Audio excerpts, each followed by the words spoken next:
Salam aleyküm Fərzad müəllim. Aleykümselam. Gənclərə nə tövsiyə edərdiniz? Gençler bizim sabahımızdır.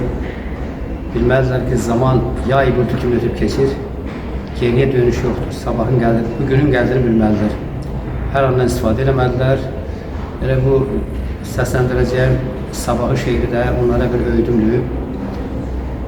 Bugün dünənin sabahı, sabah bugünün sabahı.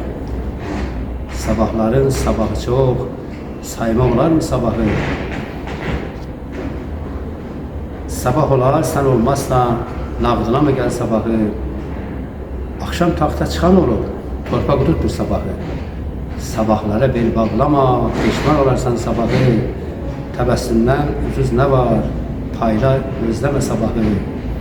Səcdə ilə, alqış söylə, fürsət olar mı sabahı? Vay halına ay Fərzalı, qopsa qiyamət sabahı.